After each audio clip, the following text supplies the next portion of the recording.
Assalamualaikum warahmatullahi wabarakatuh. Salam sejahtera untuk kita semua. Halo teman-teman semua, kembali lagi di podcast Learning Journal bersama kami kelompok 2 kelas A CPNS Kementerian Pekerjaan Umum. Tentu saja, selama mengikuti pembelajaran selama 4 hari, kami CPNS Kementerian Pekerjaan Umum mendapatkan banyak pembelajaran dan pengalaman yang bermanfaat dari para widyaswara kami.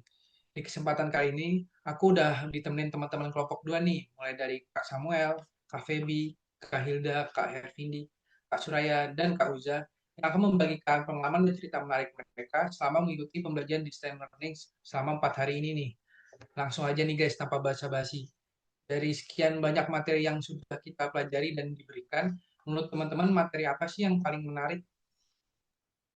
Mungkin dari aku dulu ya, Kak Harfil. Aku mau ngomongin tentang materi wawasan kebangsaan nih, karena kemarin kita juga sempat bahas materi wawasan kebangsaan ya sama media suara kita. Nah, wawasan kebangsaan ini adalah cara pandang bangsa Indonesia ya terhadap diri dan lingkungannya yang didasari pada nilai-nilai Pancasila, Undang-Undang Dasar 1945, NKRI, dan Bhinneka Tunggal Ika. Konsep ini juga bukan sekedar teori ya, melainkan panduan nyata yang harus hadir dalam setiap langkah pengabdian, khususnya bagi kita nih, aparatur sipil negara. Oke, yang pertama, wawasan kebangsaan ini menegaskan arti penting persatuan dalam keberagaman. Indonesia ini kan terbentang luas ya teman-teman, dengan ribuan pulau, ratusan suku bangsa, serta beragam kondisi geografis yang berbeda-beda. Nah, setiap daerah memiliki tantangan dan potensi juga yang berbeda-beda, termasuk dalam pengelolaan sumber daya air nih, karena aku kan di SDA ya.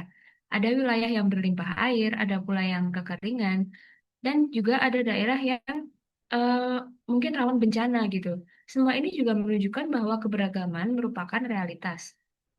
Dan hanya melalui semangat persatuanlah kebijakan dapat dirancang untuk memenuhi kebutuhan masyarakat secara adil dan merata. Oke, kemudian yang kedua, wawasan kebangsaan ini juga berpijak pada 4 konsensus dasar bernegara, yaitu Pancasila, UUD 1945, NKRI, dan Bhinneka Tunggal Ika. Pancasila menuntun agar setiap kebijakan berpihak pada keadilan sosial bagi seluruh rakyat Indonesia. Kemudian Undang-Undang Dasar 1945 menjadi landasan hukum dalam setiap keputusan. NKRI mengingatkan kita bahwa bangsa ini juga nggak boleh terpecah belah ya oleh perbedaan kepentingan. Kemudian Bhinneka Tunggal Ika menegaskan bahwa keberagaman budaya, bahasa maupun adat istiadat itu bukanlah hambatan, melainkan kekuatan yang harus dirangkai dalam satu visi kebangsaan. Kemudian yang ketiga, wawasan kebangsaan mempertegas peran ASN dalam pelayanan masyarakat. ASN di sini dituntut untuk menghadirkan manfaat yang nyata melalui tugasnya, bukan hanya melaksanakan administrasi. Dalam konteks sumber daya air ya, hal ini bermakna memastikan ketersediaan air bersih ini tuh bisa mendukung produktivitas pertanian dan menjaga kelestarian lingkungan di sekitarnya. Semua layanan itu harus diberikan dengan prinsip non-diskriminatif, menjangkau seluruh lapisan masyarakat dari Sabang sampai Merauke tanpa membeda-bedakan apapun latar belakangnya gitu. Nah, yang keempat, wawasan kebangsaan ini menjadi pedoman dalam mengelola perbedaan dan kepentingan. Dalam kehidupan bermasyarakat maupun dalam penyusunan kebijakan, perbedaan kepentingan atau pandangan pasti akan muncul ya. Namun wawasan kebangsaan mengajarkan kita untuk mencari titik temu, mengutamakan kepentingan bangsa di atas kepentingan kelompok, serta menjaga harmoni sosial.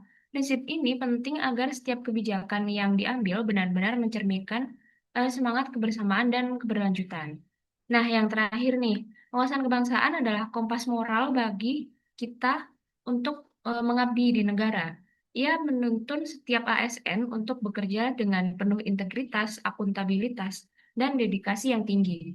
Sesuai dengan nilai berakhlak ya teman-teman, seperti yang kita tahu. Wawasan kebangsaan ini juga mengingatkan bahwa setiap tugas, sekecil apapun, adalah bagian dari upaya untuk mewujudkan Indonesia yang adil, makmur, dan bermartabat. Nah, dengan demikian, wawasan kebangsaan bukan hanya konsep besar, melainkan pijakan nyata bagi seluruh ASN dalam menjalankan perannya. Ia menguatkan komitmen untuk menjaga persatuan, merawat keberagaman, dan memastikan setiap kebijakan itu berpihak pada kepentingan bangsa dan negara. Nah, kurang lebih kayak gitu sih untuk review dan refleksi aku mengenai wawasan kebangsaan, Kak Harfil. Wah, betul sekali nih Kak Feby. Materi wawasan kebangsaan sangat penting untuk kita pahami sebagai seorang CPNS. Karena di dalamnya ada nilai cinta tanah air, kesadaran berbangsa, setia pada ideologi, hingga rela berkorban demi bangsa yang harus kita miliki. Selanjutnya nih teman-teman, kira-kira materi menarik dan bagus apa lagi sih yang membuat teman-teman semangat? Oke, mungkin dari dulu ya.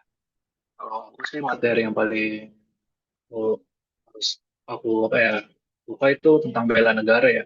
Jadi sebenarnya kan bela negara ini udah bukan asing lagi ya bagi kita semua ya.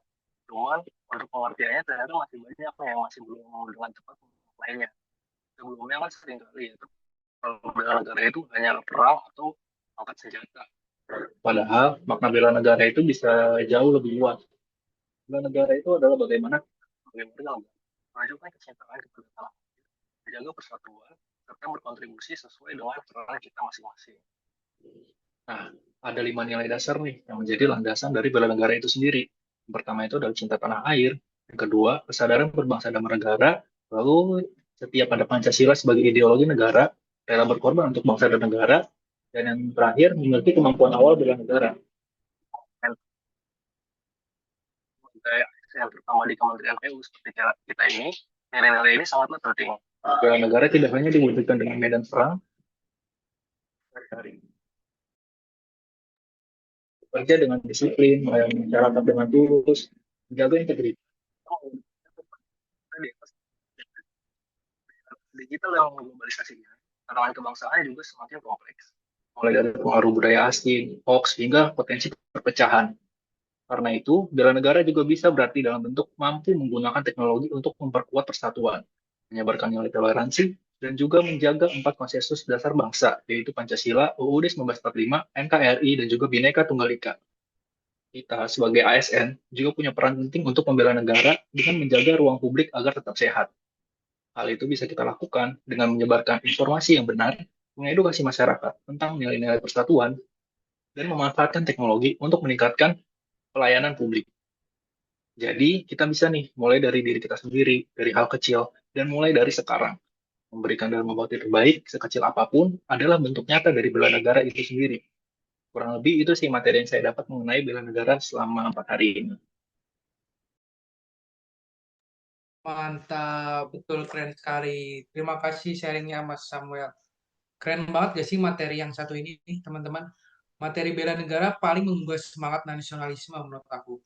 Karena di materi ini kita diajarkan sikap cinta tanah air dan menjaga keutuhan NKRI. Lanjut lagi nih guys, kita udah mendengarkan dari sisi kewawasan kebangsaan dan bela negara. Selanjutnya materi keren lain apa lagi sih yang menurut kalian bisa disampaikan dalam pembelajaran kemarin? Mungkin dari aku ya Kak, izin menyampaikan, kalau menurut saya materi yang menarik itu adalah materi isu strategis kontemporer karena isinya relevan dengan situasi kondisi saat ini. Dan ASN itu mau tidak mau dihadapkan pada pengaruh yang datang dari eksternal dan juga internal yang semakin lama itu semakin menggerus kehidupan berbangsa dan bernegara apabila tidak ditanggapi dengan baik. Nah, fenomena-fenomena tersebut, isu-isu tersebut itu menjadikan pentingnya setiap ASN mengenal dan memahami secara kritis terkait dengan isu-isu kritikal yang sedang terjadi saat ini atau bahkan isu yang mungkin berpotensi akan terjadi.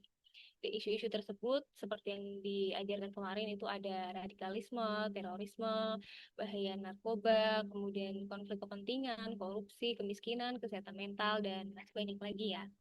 Dan secara global, saya memahami bahwa isu-isu strategis kontemporer menuntut ASN untuk mampu menyesuaikan diri dengan perubahan zaman yang bergerak sangat cepat. Tantangan saat ini bukan lagi sekadar bagaimana kita bekerja sesuai aturan, tetapi bagaimana juga kita bisa menghadirkan pelayanan publik yang benar-benar relevan dengan kebutuhan masyarakat. Perubahan teknologi, kemudian tuntutan transparansi, meningkatnya kesadaran masyarakat terhadap haknya, hingga dinamika global seperti isu lingkungan dan sosial, semuanya menempatkan ASN pada posisi yang strategis sekaligus penuh tanggung jawab. Dengan kata lain, isu strategis ini menjadi cermin sekaligus pendorong supaya ASN mampu bertransformasi menjadi birokrasi yang modern, responsif, serta berorientasi pada kepentingan rakyat.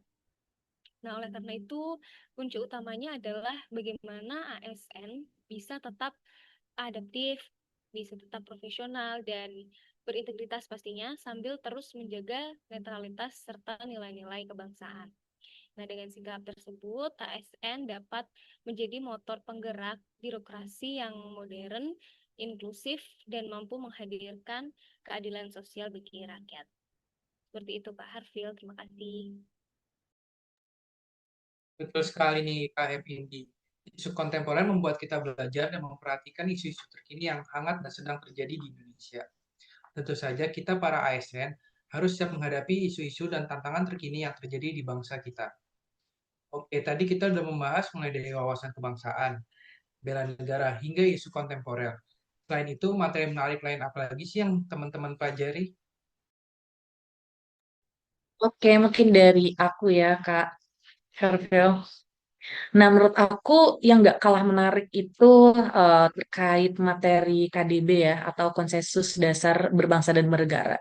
KDB itu apa sih? KDB kan merupakan 4 pilar utama ya, yang menjadi landasan kehidupan berbangsa di Indonesia, yaitu ada Pancasila, UUD 1945, NKRI, dan Bhinneka Tunggal Ika. Nah, kalau bicara tentang konsensus dasar berbangsa dan bernegara, menurut saya itu bukan cuma teori aja ya, teman-teman, tapi pedoman nyata yang harus kita jalankan sebagai ASN muda nih. Nah, bagaimana sih mungkin kita sebagai ASN muda ya, bagaimana caranya untuk mengimplementasikan KDB ini di lingkungan Kementerian Pekerjaan Umum? Ada banyak cara-cara pengimplementasiannya ya. Salah satunya misal lewat Pancasila. Nah, kita dituntut untuk selalu bisa melayani masyarakat dengan adil, tanpa membeda-bedakan, dan lain sebagainya. Misalnya contoh case-nya saat turun ke lapangan nih ya, kita harus mau nih mendengarkan aspirasi warga yang terdampak proyek pembangunan. Nah, kemudian juga dengan UUD 1945. Misalnya dalam Kementerian PU ada banyak proyek-proyek pengadaan tanah nih, pengadaan tanah jalan tol misalnya. Ya, kita harus bisa nih memastikan semua prosedur berjalan sesuai aturan, transparan, dan tidak merugikan hak masyarakat. Nah, itu untuk UUD 1945 itu kita jadi punya pegangan hukum yang jelas gitu ya. Kemudian ada NKRI yang tentunya mengingatkan kita bahwa pembangunan itu harus merata ya. Jadi tugas kita bukan hanya membangun infrastruktur di kota besar, tapi juga memastikan nih di desa-desa terpencil juga mendapatkan akses dan jembatan yang layak juga. Dan yang terakhir itu ada Bhinneka Tunggal Ika. Ini penting banget sih ya, karena Indonesia itu kan dari bermacam-macam suku, beragam suku gitu ya. Sebagai ASN Muda PU, kita tentunya harus menghargai budaya lokal juga. Ketika ada proyek-proyek, kita juga harus melibatkan tokoh masyarakat dan memastikan nih setiap pembangunan itu sesuai dengan kebutuhan mereka gitu. Sehingga dengan berlandaskan konsensus dasar berbangsa dan bernegara ini, kita memastikan pembangunan di PU itu bukan hanya sekedar membangun fisik saja, tetapi juga memperkuat persatuan dan kesejahteraan bangsa gitu. Nah, jadi intinya yang dipelajari nih selama kita mempelajari konsensus dasar berbangsa dan bernegara ini, menurut saya itu KDB ini tuh bukan hanya sekedar konsep gitu ya, tapi fondasi yang menjaga kita tetap bersatu dan sebagai fondasi kita, sebagai pegangan kita gitu. Jadi Pancasila itu seperti memberi arah nilai ya untuk kita, UUD 1945 jadi landasan hukum, NKRI mengikat kita dalam satu kesatuan, dan Bhinneka Tunggal Ika ini mengingatkan kita bahwa setiap perbedaan itu justru akan menjadi kekuatan gitu. Sebagai ASN muda, saya belajar bahwa tugas kita adalah menghidupkan nilai-nilai itu di pekerjaan kita sehari-hari, terutama di lingkungan Kementerian Pekerjaan Umum, agar setiap pembangunan itu membawa manfaat yang adil dan memperkuat persatuan bangsa. Menurut aku terkait KDB itu seperti itu, Kak Evel. Terima kasih. Wow, keren sekali ya terkait materi KDB ini. Betul banget Kak Hilda. Ternyata 4 konsensus dasar berbangsa terdiri dari 4 nilai kebangsaan, yaitu Pancasila, UUD 1945, Bhinneka Tunggal Ika, dan NKRI. yang membuat kita semakin cinta tanah air dan bangga akan bangsa Indonesia. Oke guys, kira-kira materi bagus apa lagi nih yang bisa teman-teman sampaikan? Nah, oke. Kalau dari saya itu materi yang paling menarik itu ketika ada pembahasan topik mengenai algoritma kebangsaan. Karena sejujurnya istilah ini baru pertama kali saya dengar ketika Latsar ini. Yang terpikirkan oleh kita itu ketika mendengarkan kata algoritma kan pasti berkaitan dengan dunia komputer atau media sosial ya. Nah, ternyata istilah algoritma ini bisa kita terapkan juga di kehidupan berbangsa dan bernegara, yang mana ini nih kita maknai sebagai langkah-langkah yang sistematis untuk mencapai ke suatu tujuan. Nah, alur sederhananya itu bisa kita istilahkan dengan ada tiga proses, mulai dari input, kemudian ada proses dan outputnya seperti apa. Nah, dari inputnya itu bisa kita masukkan itu adalah nilai-nilai luhur bangsa yang sudah disepakati bersama, yaitu dari nilai empat konsensus dasar bangsa yang sudah disebutkan Kak Hilda sebelumnya, yaitu ada Pancasila, Undang-Undang Dasar 45, NKRI, dan juga Bhinneka Tunggal Ika. Nah, nilai-nilai itu kita proses melalui proses internalisasi, yaitu melalui pendidikan, pembiasaan, dan juga keteladanan. Nah, dari proses proses itu akan menghasilkan output berupa tindakan nyata kita dalam kehidupan sehari-hari. Misalnya, kita berperilaku adil, terus bekerja secara jujur, taat pada hukum, uh, dan lain-lain lah yang intinya nanti menjaga persatuan bangsa. Nah, terakhir itu ada feedback. Nah, feedback ini kita merefleksikan diri dan mengevaluasi diri. Apakah kita sudah benar-benar menjalankan nilai kebangsaan dalam kehidupan sehari-hari itu? Nah, dari algoritma ini kita juga diingatkan bahwa mencintai bangsa itu bukan cuma sekedar slogan aja, tapi itu bisa menjadi sistem yang berjalan secara konsisten. Sama sama seperti halnya sistem atau program kerja komputer. Kalau salah satu input itu yang dimasukkan salah, nanti akan menghasilkan tujuan yang berbeda juga. Misalnya, ketika kita memasukkan nilai yang mana nilainya itu lebih mementingkan kepentingan golongan daripada kepentingan bersama. Nah, nanti yang dihasilkan itu bukan lagi persatuan, melainkan nantinya adalah perpecahan. Nah, kemudian dari implementasi algoritma kebangsaan ini bisa kita lihat dari berbagai macam aspek. Misalnya dari aspek pemerintahan kita yang sebagai ASN itu bekerja berlandaskan dengan kepentingan bangsa, bukan lagi dengan kepentingan pribadi. Terus juga ada dalam aspek pembangunan, di setiap program itu seharusnya nanti diarahkan untuk mencapai kesejahteraan rakyat dan juga untuk mewujudkan keadilan sosial. Nah, apalagi di era globalisasi dan digitalisasi sekarang ini, yang mana arus informasi itu sangat deras dan banyak nanti ada perbedaan pendapat, perbedaan pandangan yang kita temui. Dan perbedaan itulah yang nanti akan menjadi ancaman terhadap ideologi dan juga menggeser nilai-nilai luhur yang sudah kita sepakati. Nah, dengan algoritma kebangsaan inilah kita itu menjadi panduan agar yang akan menuntun kita untuk tetap berada di jalan yang benar dengan memegang teguh Pancasila, Undang-Undang 45, NKRI, dan juga Bhinneka Tunggal Ika. Dan kita bisa memastikan setiap langkah kita, baik secara individu maupun sebagai bangsa itu selalu menuju pada cita-cita Indonesia yang maju, adil, dan juga sejahtera. Kalau dari saya seperti itu sih, Kak Harvil. Oke, terima kasih banyak Kak Suraya. Jadi di algoritma kebangsaan ini kita diajarkan untuk berpola pikir dan bertindak sistematis untuk menjaga persatuan bangsa. Tentu saja berlandaskan Pancasila dan UUD 1945 ya guys. Nah, materi terakhir nih sendiri terjadi pada pembelajaran hari ini. Kira-kira nih apa yang bisa diceritakan menurut teman-teman? Ya, Pak April, saya pikir semua materi udah dibahas ya sama teman-teman. Tapi ada nih yang belum dibahas yaitu yang hari ini, yaitu tentang analisis isu. yang di mana kita belajar gimana caranya ASN bisa lebih peka terhadap lingkungan sekitar dan masalah-masalah yang muncul. Jadi bukan cuma kerja administratif, tapi juga bisa baca situasi, memahami isu-isu strategis, lalu mikir kritis untuk cara solusinya.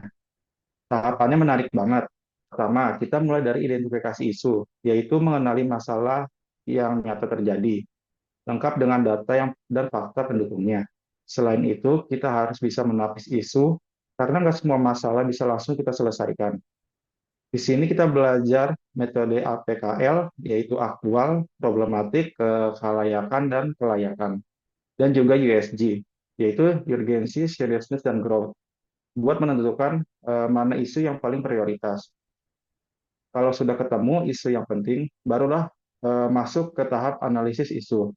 Kita bisa pakai beberapa teknik seperti problem tree, fishbone diagram, atau 5 why analisis buat nyari akar masalahnya.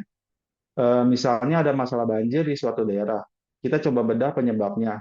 Apakah apakah karena eh, perilaku masyarakat, keterbatasan prasarana, atau kurangnya pengelolaan lingkungan. Dari situ kita bisa lihat hubungan sebab akibatnya secara lebih jelas. Tahap terakhir adalah mencari alternatif solusi. Nah, disinilah kreativitas dan kemampuan problem solving kita sebagai ASN diuji. Kita bisa pakai gap analisis buat lihat perbedaan antara kondisi ideal dengan kondisi sekarang. Lalu merumuskan langkah-langkah nyata biar masalah bisa diselesaikan.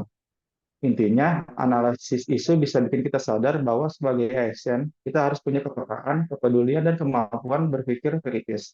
Dengan cara ini, setiap kebijakan dan program pembangunan bisa lebih tepat sasaran, efektif, dan benar-benar membawa manfaat buat masyarakat. Analisis isu ini juga wujud nyata dari bela negara. Karena dengan menyelesaikan masalah yang ada di sekitar kita, kita ikut menjaga persatuan dan kedaulatan negara. Segitu dari saya, Kak Farhil. Wow, betul sekali nih Mas Uza. Di materi terakhir di pembelajaran kita hari ini, kita diajarkan cara mengidentifikasi isu, menganalisis isu, hingga memecahkan solusi dari isu tersebut. Yang tentu saja sangat bermanfaat bagi kita di dunia kerja ini sebagai ASN Kementerian PU nih guys. Oke teman-teman, ternyata banyak sekali materi yang menarik dan bagus yang kita dapatkan selama pembelajaran 4 hari ini. Sungguh ilmu dan pengalaman yang sangat banyak yang diharapkan kita sebagai CPNS Kementerian PU dapat menerapkannya dan mengimplementasikannya di dunia kerja. Mulai dari yang pertama, wawasan kebangsaan, kemudian bela negara, isu kontemporer, konsensus dasar kebangsaan, algoritma kebangsaan, hingga analisis isu. Kemudian saya ingin mengutip kata Bung Hatta nih, jatuh bangunnya negara ini sangat bergantung dari bangsa ini sendiri. Semakin pudar persatuan dan kepedulian, maka Indonesia hanyalah sekedar nama dan seuntai gambar di peta. Oke, semoga semua ilmu-ilmu yang diberikan oleh para widyasuara kita dapat bermanfaat. Kita juga di sini ingin berterima kasih kepada para widyasuara kita yang sudah mengajarkan kita dengan penuh semangat, antusias, dan kesabaran. Oke, kita sudah di penghujung acara nih sayangnya. Semoga podcast ini dapat bermanfaat untuk kita semua yang mendengarkan dan dapat diterapkan di kehidupan kita masing-masing. Akhir kata, kami kelompok 2 ingin mengucapkan terima kasih yang sebanyak-banyaknya. Tetap jaga keselamatan kalian dimanapun kalian berada. Sampai jumpa lagi di podcast-podcast lainnya yang hanya ada di kelompok 2. Oke, see you later guys. Thank you and bye-bye.